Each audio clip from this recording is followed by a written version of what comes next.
at 8:22, 8:17, they say, and is gone. It's like gone. And of course, how does he get there? How does he arrive? Like, where does he come from? He just appears and then disappears. He's like a magical man. It's amazing. This dude, who apparently doesn't leave much, bought a lot of things. He did some DoorDash. Grandma Loretta said he doesn't leave much, just goes down to 7-Eleven. This dude's at the Home Depot like every week. Well, if somebody's walking here and the cell towers are pinging off here, but it doesn't mean that this Cole person was that person walking down the street. The alleged J6 pipe bomber now arrested. We've got the charging documents here, the criminal complaint, and more ready to go through, courtesy of the DOJ and the FBI. They made an announcement today on X from the FBI. They said Brian J. Cole Jr. of Woodbridge, Virginia, was arrested this morning and charged for transporting and planting 2 improvised explosive devices, IEDs, on J5 2021 at the headquarters of both the Republican National Committee and the DNC. Cole was apprehended after a nearly 5-year investigation by Washington and its partners. You can read more in the FBI press release in conjunction with the DOJ. Charged in a complaint today, unsealed, with transporting an explosive device in interstate commerce with the intent to kill. Now, joining in the announcement, Bondi, Cash, Dan, Darren Cox, many others. We listened to some of their press briefing, and according to the complaint, which we'll read in a minute, he purchased multiple components consistent with the manufacture of the 2 pipe bombs. They give us a full set of details here, but we're going to go right into the document and get into the juicy bits. But we've got 2 charges right here, and it's interesting because they're 2 different subsections. So as you can see, on January 5th, they say this guy, Brian J. Cole, maybe the DoorDasher, he charged with 2 counts, 18 U.S. Code 844D and 18 U.S. Code 844I right here. So we've got D and I. D right here, according to the code, if you transport or attempt to transport in interstate commerce any explosive with the knowledge or intent that it will be used to kill, injure, or intimidate any individual, you shall be in prison for not more than 10 years. So 1 count for, I guess, maybe both bombs. Whoever maliciously damages or destroys or attempts to damage any building, any attempt to damage, shall be imprisoned for not less than 5 years.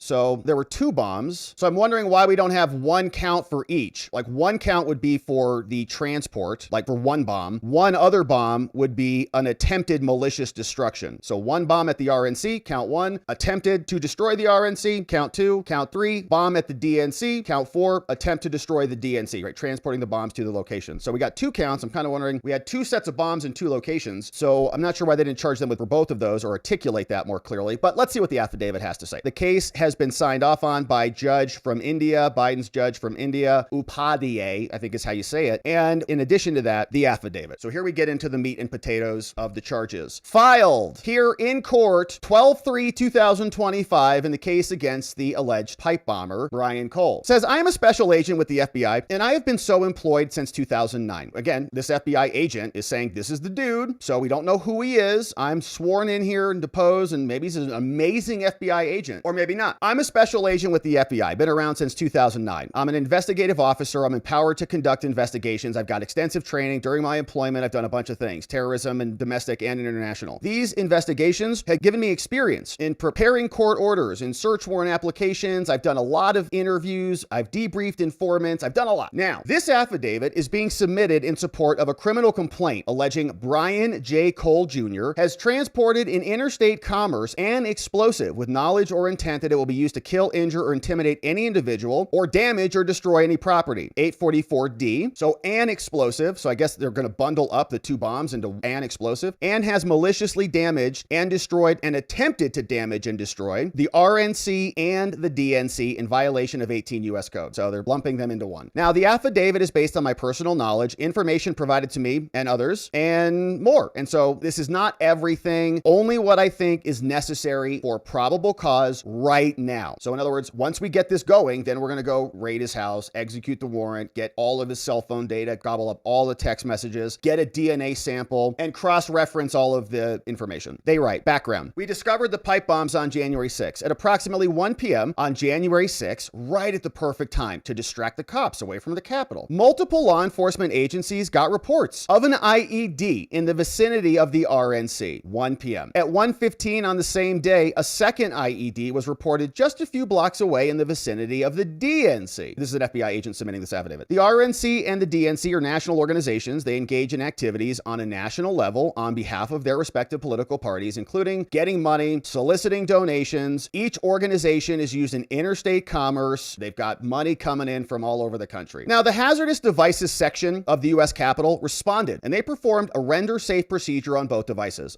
Subsequently, the FBI assessed that the two devices were both IEDs. They did contain a main explosive charge, a fusing system, and a container. The FBI also assessed that the IEDs used a hard metal container, which was a metal pipe nipples and end caps, which showed that the weapon characteristics were present. The FBI recovered the components of the disrupted devices. They blow them up, then they recover them. These components were processed as evidence and submitted to the FBI lab for analysis. We issued a report about the two devices, opining that the items were two destructive devices and that the use of a hard metal container showed that weapons characteristics were present. Assessing all of it, these IEDs were more commonly known as pipe bombs. Both IEDs were manufactured using a collection of component parts and a main explosive charge. The component parts included a 1-inch by 8-inch pipe, so like 1 inch in diameter by 8 inches long, end caps affixed to the pipe, 14-gauge electrical wire in red and black alligator caps, so the clips to connect the wires, and a 9-volt battery, another 9-volt battery connector, so clip it on the top, a white kitchen timer, the tick, tick, tick, paper clips, steel wool, and homemade black powder. Okay, this is the 1-inch pipe, 8 inches long, the end caps. We've got the alligator clips right there. We've got the kitchen timer and some more connectors. Not seeing the 9-volt battery right there, but very rudimentary. And of course, it looks like it's like a 60-minute timer. So how is it going to trigger the next day? More alligator clips, same pipe bomb. All right, so that's what we're talking about for a visual image of that. Now we go back to the complaint, and here we are. Now, review of the video surveillance footage from the evening of J5 shows that the pipe bombs at the RNC and the DNC were placed by the same person. That person was observed on video surveillance footage at various locations in the surrounding neighborhood between 7:34 and 8:18. And the prior FBI was trying to trace this dude back through the metro after he left, and they lost him. And the other end, the bookend, is when did he show up? You know, can we backtrace how he got there? We've had questions about both of those things for a long time. Now, in video surveillance, the individual was wearing dark pants, a gray hooded sweatshirt, dark gloves, Nike Air Max speed turf shoes, and a face mask that obscured the person's face. The surveillance footage shows the individual adjusting eyeglasses at times. The video footage also shows the individual carrying a backpack. Now, footage shows this person traveling on foot through the surrounding neighborhoods of the RNC and the DNC, including portions of the route of travel between the two locations. And they just went around, like did loop-de-loos. Through video surveillance, the FBI recreated the individual's path of travel, including timestamps, with the location along the route. The individual placed the bomb at the DNC at 7:54 and the RNC at 8:16 on January 5th. So they're following this dude, and you can see just kind of walking all over the place, doing loops over here, and sits on the bench. The DNC's right here in this blue dot. The RNC's right here in this pink dot. So they tracked him. Okay, he's walking all over the place. Again, he leaves at some point at 8:22, 8:17, they say, and is gone. Just like gone. And of course, how does he get there? How does he arrive? Like, where does he come from? He just appears and then disappears. He's like a magical man. It's amazing. So then we get more from the complaint. They say in January 21, Christopher Wray's FBI was on this. The FBI conducted a reverse projection photogrammetry examination. Wow. A reverse projection photogrammetry examination. You know what that's called? A height analysis. Great job. Of the individual depicted in the video surveillance footage. The height analysis showed that the approximate distance from the ground to the top of this dude's head was 5 feet 7 inches with an error rate of plus or minus 1.1. So, okay, great. Got some info on the background. Now let's connect the dots. Let's connect it to Brian Cole. They tell us that he's a 30-year-old resident of Woodbridge, Virginia. He's 5 feet 6 inches tall. Shout out to all the short kings out there. And Cole wears corrective glasses. Now, Cole lives in a single-family house with his mother and other family members, maybe even Grandma Loretta, who said he's autistic and did DoorDash. Cole works in an office of a bail bondsman in Northern Virginia. And I've seen some reporting that they do immigration bonds. So they're like releasing ICE people. Not sure what that has to do,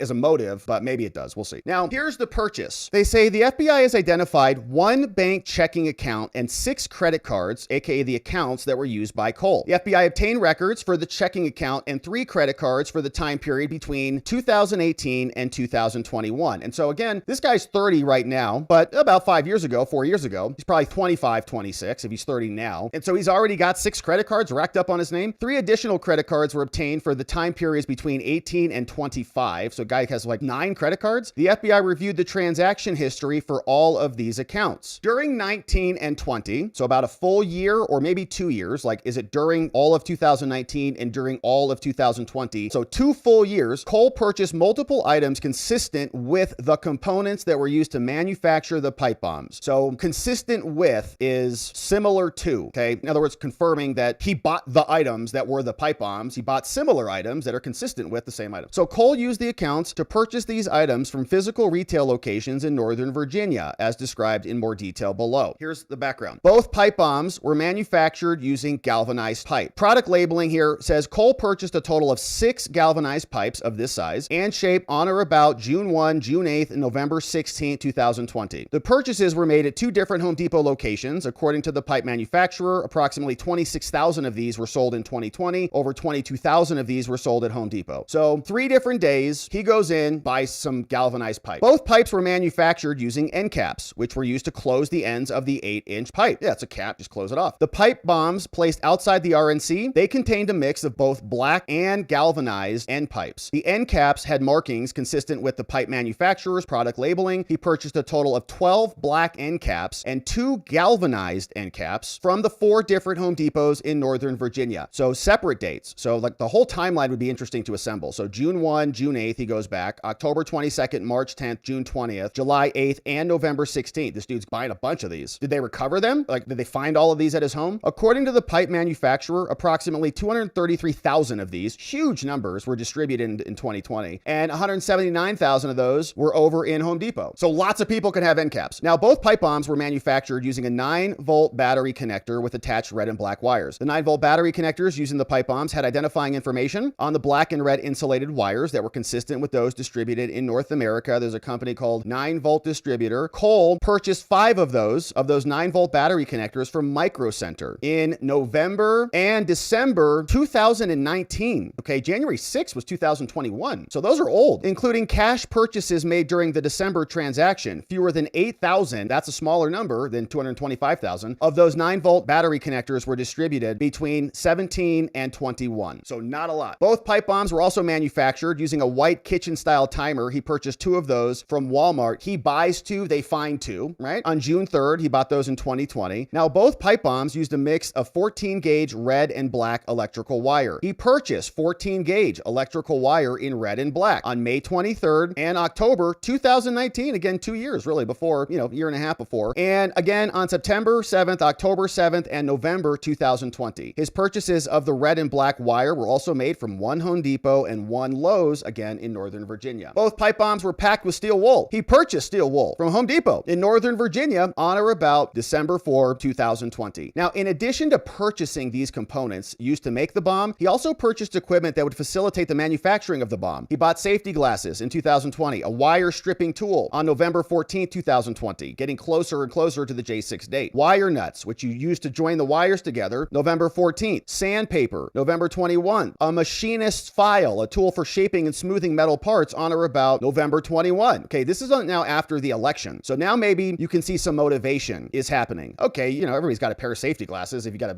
anything, any tools, a wire stripping tool, most people will have that in their kit, but maybe some of these other things. Okay, election comes and goes, November, Tuesday hits. This guy says, oh gosh, Biden just won and Trump's contesting all of this. So I'm going to go blow up the Capitol or something. But you start to see an acceleration. He buys sandpaper. He buys a machinist tool to maybe, he drills the hole to insert the wires and then shaves it off so it's not sharp and pokey. Following the placement of the pipe bombs on January 5, Cole, and he got protective gloves and disinfecting wipes on November 24. So this dude, who apparently doesn't leave much, bought a lot of things. He did some DoorDash. Grandma Loretta said he doesn't leave much, just goes down to 7-Eleven. This dude's at the Home Depot like every week. Following the placement of the pipe bombs, he continued to make purchases of components. For example, on January 21, 2021, after the pipe bombs were left, he went and got another kitchen timer and 2 more 9-volt batteries from Walmart. That's weird. Then on January 22nd, 2001, he went and bought more pipes. He went and got some more steel wool. Then in January 22nd, now Biden is sworn in, he purchases 2 different kinds of 9-volt distributor 9-volt battery clips, again from Micro Center. Just going around, he buys some more alligator clips. So he's got this whole list of,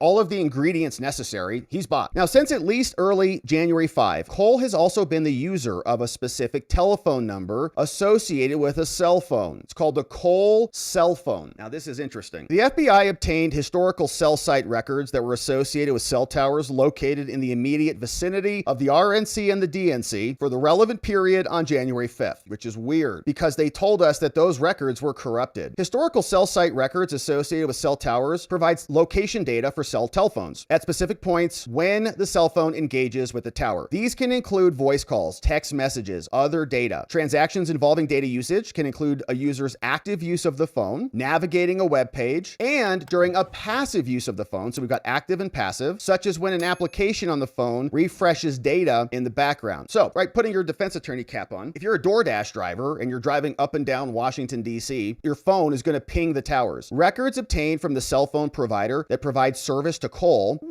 included historical cell site records associated with the location of the devices on the provider's network. Provider's records included location data for devices on its network and everybody who was using it. Now remember, they told us that this data was corrupted. Each of the provider's cell phone towers in the vicinity of the RNC and the DNC have sectors that provide coverage for each particular tower. Each sector of a cell phone tower provides 120 degrees of coverage. Due to real-world conditions and various forms of interference, the actual coverage on any particular day for a particular sector can extend beyond the 120 degrees of coverage or be limited to less than 120 degrees of coverage if something's in the way. Now, for each cell phone tower, historical cell site records show the particular sector that engaged in each transaction. Okay, so you see these towers and you've got, the panels that are beaming out one direction. So they say, okay, this panel picked up that phone. The FBI Cellular Analysis Survey Team has analyzed the location of the Cole cell phone on January 5. Now, provider records show that the Cole cell phone connected with the provider cell phone towers consistent with, again, right? It's not showing exactly where he is. It's just saying he could be in this area, of being in the area of the RNC and the DNC on January 5. Again, if you're door dashing through Washington, I'm going to guess that you're going to show on that. The Cole cell phone engaged in approximately 7 data session transactions with provider towers between 7:39 and 8:24. Provider's historical cell site data shows the specific tower for each of these transactions, along with the sector of the tower that engaged in the transaction with the Cole cell phone. Wow, all sorts of data. The 7 transactions between the Cole cell phone and the provider's towers occurred at approximately 7:39, 7:44, 7:59, 8:14, 8:23, 8:24. 2 additional transactions at 7:39. Now, during this time period, the Cole cell phone pinged 5 different sectors on the towers. Approximately 7:39, the cell phone hit tower ending in 23. Faces southeast, 120 degrees from this location, so they're now triangulating this. Another one here at 7:39, the Cole cell phone interacted with another provider ending in 87. That faces east. So this one's facing this way, this one's facing this way. He's pinging off both of them, so he's got to be in between them, right? In the provider's published tower list, here's a footnote, which is the first published listing of this tower. They were wrong, it looks like. So they gave them a list of their towers. One of the towers they said was facing north. In April, the provider updated the direction of this particular sector of the tower as facing east. They said, oh, we gave you the wrong data. That was not north, that's east. They go, oh, really? Well, if it's east now, then it could be anybody between this tower and that tower. Look again. So maybe this is what they found. The FBI's drive test conducted in January and February showed results from this particular sector that were consistent with this facing east. The test results, the FBI drove this back in April 21, so this is not new. The drive test results were inconsistent with the sector facing north. So based on all of the info, including the data session, we assessed that the provider's listed information was an error and they corrected it. Okay, so one of the panels on the towers, they said was facing this way, but it was actually facing this way, and that can change the data because you're looking for somebody in between 2 points. The point was invalid, now it's back on the map. So again, they're triangulating him. Now they have him at 7:39:32. Then the individual, video surveillance footage shows 7:39:32, pipe bombs person walked past this location westbound, and these are consistent with the coverage area. So now they got his phone,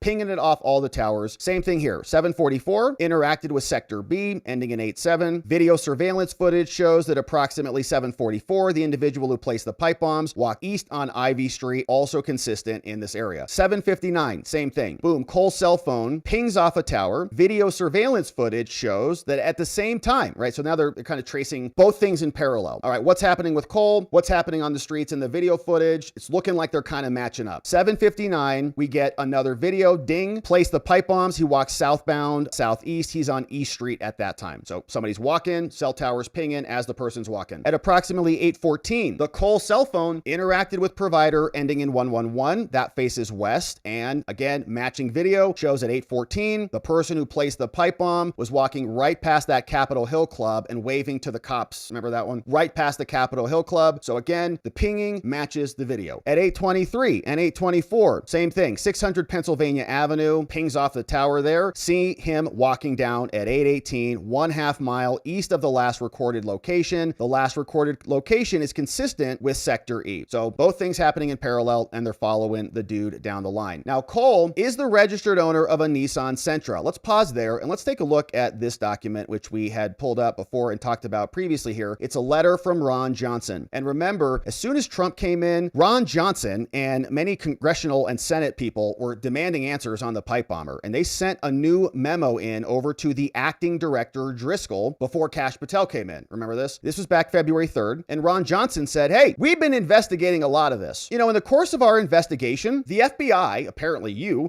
identified at least 5 different instances of security camera footage where the suspect appeared to use a cellular device. Remember? So kind of that matching that we're talking about. In other words, they had the footage. We were looking for the cell data. They just found it and corroborated the two. Kash and Dan did. Now, previously, back in February, Ron Johnson sends a letter to acting director Driscoll. Remember, he was the guy, they was like, what would Driscoll do? They thought he was Jesus. They had challenge coins made up for this guy. It was a total freak show. So he's gone. They sent him a letter before Kash came in. They said, okay, you guys, you had the security footage and you said you had a cell phone device. And as a result of seeing these two things that we just now matched up, the FBI back then, you requested cellular data associated with mobile devices in the area. Remember, you did that. You tried to identify the suspect. But in June 2023, we learned 2 years later, however, that Stephen DeAntonio, remember him, that total goofball who was at the Washington field office, the former assistant director in charge at the Washington field office, and the official leading the pipe bomb investigation, he came into Congress and he testified to Congress that the FBI got corrupted data from one of the cellular providers. That's interesting. So how come it's not corrupted anymore? In his testimony, DeAntonio even suggested that the corrupted data may have had the identity of the pipe bomber in there. When the old FBI came in, they asked them this question. Hey, Stephen, we received a video of this. The alleged perpetrator uses a cell phone. See that? That produced nothing, right? It's a geofence of the data cell phone records. You got nothing from the geofence, Stephen? FBI said, well, okay, so there's a lot of phone data that came in, okay? Yes, I've seen the same video. I've watched the same video. FBI agent speaking. We put out the same video. It looks like a phone. Was it a real phone? Not a real phone? Was it a ruse? So was the person just sitting there trying to pretend like they're on the bench taking a phone call? We don't know until we find the person, right? And ask them some questions. This is an FBI agent. We did a complete geofence. We have complete data. Well, not complete because there's some data that was corrupted by one of the providers, okay? Not purposely by them, right? It's just unusual circumstance that we have corrupt data from one of the providers. I can't remember now which one, but for that day, which is awful because we don't have that information to search. So could it have been that provider? Yeah, with our luck, you know, with this investigation, it probably was, right? Don't indict me. So maybe if we did have that, you know, that data wasn't corrupted and it wasn't so purposely corrupted. Of course, it wasn't purposeful. Nobody. So that it's painful for us to not have that. So we looked at everything, says the scrambling Stephen DeAntonio. Like, it's a real bummer. We didn't get that, you know? Says, and I asked you, okay, Stephen, okay, stop being hysterical for 2 seconds here. And I asked you, was there an effort to use geofencing, to use the data to identify the suspect or to track the suspect like Kash and Dan just did apparently? Because we see in the video then, it looks like that they're using a phone. And can you tell me, Steve, you said that there was some data that was lost or corrupted by the telecom provider? What? He says, yeah, my understanding was that we could try to get cell phone data from those days from everyone, right? Like every carrier, like T-Mobile, like I don't want to like name. He says, right, all of them, like all of them, get them. Yeah, all of them, right? That's what we do, FBI. And so these questions, you know, did you do this? Yeah, we did, okay? We did them, all right? There was one provider, I can't remember, and I don't want to speculate as to the provider, but there was one provider that the data for, I believe, J5 and possibly J6 was corrupt, and we couldn't get it.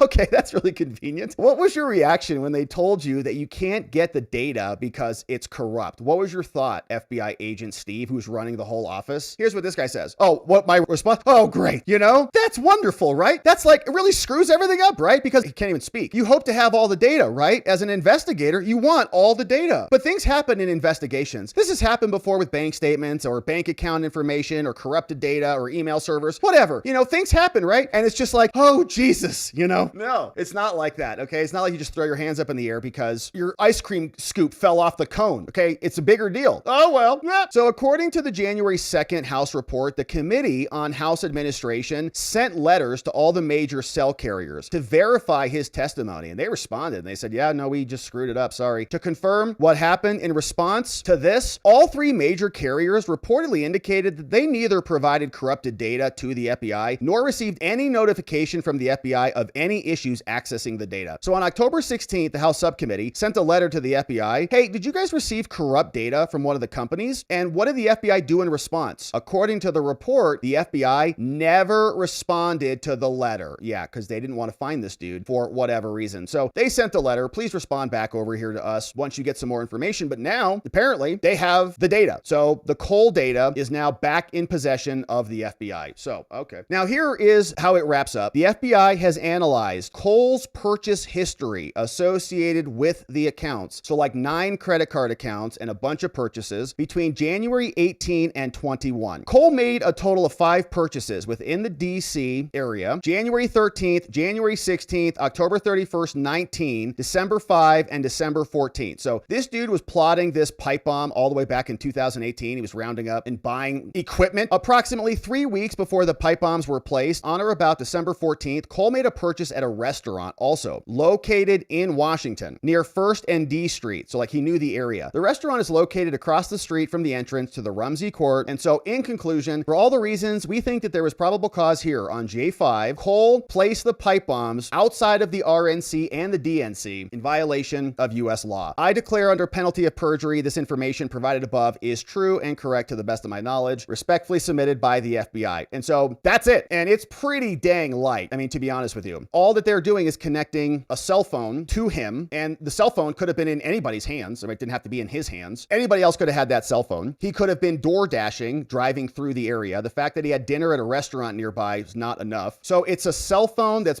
bouncing around. Could be very coincidental, or could have been him walking on the street. But again, the cell phone is, correlation. We can't prove that it's him. It just sounds very similar. It's circumstantial. Well, if somebody's walking here and the cell towers are pinging off here, but it doesn't mean that this Cole person was that person walking down the street. Somebody could have had his cell phone or spoof the number or whatever, or maybe the data was actually corrupted and somebody's backfilling it with something because the FBI couldn't find the data in the first place. And now suddenly they have it all, apparently. And there was a slight correction in there in the footnote, but that's that. And the other evidence, it's not forensic evidence at all. They just went through his receipts essentially, and they just looked at what he'd purchased and said, well, these are the pipe bomb materials. But as it stands right now, and there's going to be a lot more to come. It's always like, where's all the evidence? And then it's going to come down later. But as it stands right now, there's just receipts, and there could be plausible explanations for that. There's no evidence that what he actually purchased was used in the pipe bombs. There's no evidence that connects him specifically to that scene based on these purchases. But then we had some other documents that hit. Here's the judge saying you're allowed to file this under seal, of course, and then it became unsealed today. And so all of it was sealed originally, all standard boilerplate language here, just articulating,